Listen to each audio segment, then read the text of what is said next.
ওবায়দুল কাদের সাহেব বলেন বেনজির সাহেবের দায়িত্ব হচ্ছে দুদকের। আপনার অর্থমন্ত্রী বলেন যে সেনাবাহিনীর প্রধান আজিজ সাহেব সে সেনাবাহিনীর আইন অনুযায়ী তারা বিচার করবে, তার দায়িত্ব সেনাবাহিনীর। আপনাদের দায়িত্ব নেই? পৃথিবীর যে কোনো দেশের গণতান্ত্রিক সরকার হলে এদের অপকর্মের দায় দায়িত্ব সরকারের উপর বর্তত। সেই সরকার প্রথমেই তাদের বিরুদ্ধে ব্যবস্থা নিত অথবা সরকারকে পদত্যাগ করতে হতো যদি সত্যিকার গণতন্ত্র থাকতো। আজকে গণতন্ত্র নাই বলেই আজকে যারা বিভিন্ন সরকারি ডিপার্টমেন্টের প্রধান, আগে তো আমরা শুনিনি সেনাবাহিনীর প্রধানের এত অপকীর্তি, আমরা তো আগে শুনিনি পুলিশ প্রধানদের এত অপকীর্তি। প্রধানমন্ত্রী এর দায় কি আপনার উপর যায় না? ওবায়দুল কাদের এগুলোর দায় কি আপনাদের উপর যায় না? ৩৬৫ বিঘা জমি, ৫-৬টা ফ্ল্যাট এবং অন্যায় করার জন্য বাধ্য করছেন।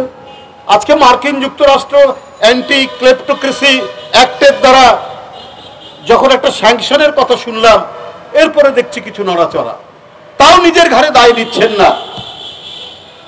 যদি অনুসন্ধানী কোনো তদন্ত হয়, এই ধরনের বেনজির, এই ধরনের আজিজ, জেনারেল আজিজ এই সরকারের মধ্যে আরো অনেকেই ঘাপটি মেরে আছে,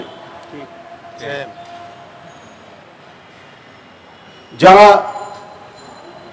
জনগণকে দমন করে রাষ্ট্র ক্ষমতা দখল করে। তারা মাফিয়া বান্ধব সরকার, তারা সিন্ডিকেট বান্ধব সরকার। এই সরকারই হচ্ছে ক্রিমিনাল সরকার, অপরাধী সরকার। বেনজির এবং আজিজ সাহেবের সব দায় দায়িত্ব আওয়ামী সরকারের। একদিন জনগণের আদালতে, একদিন জনগণ বিচারক হয়ে এই সরকারের সমস্ত অপকীর্তির বিচার করবে। আজকে জনদৃষ্টিকে অন্যদিকে করতে চান।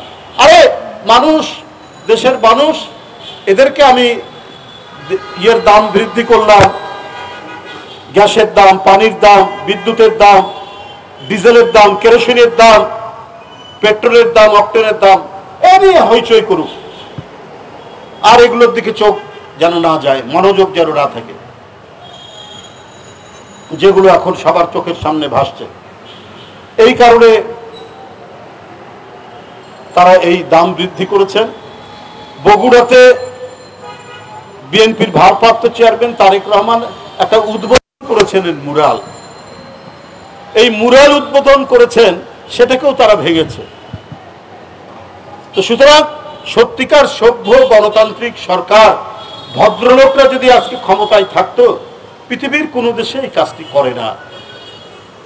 একটা সরকার যাবে, একটা সরকার আসবে গণতান্ত্রিক সিস্টেমে, কিন্তু আজকে বখাটেরা রাষ্ট্র ক্ষমতায় আছেন, আজকে মাফিয়ারা রাষ্ট্র ক্ষমতায় আছেই বলেই পাড়ায় পাড়ায়, মহল্লায় মহল্লায়, জনপদের পর জনপদে মাফিয়া। আজকে আনোয়ারুল আজিম আনোয়ার এরা আজকে এমপি হয় কি করে? এদেরই তো বহিঃপ্রকাশ যে একটি রাজনৈতিক দলের প্রধান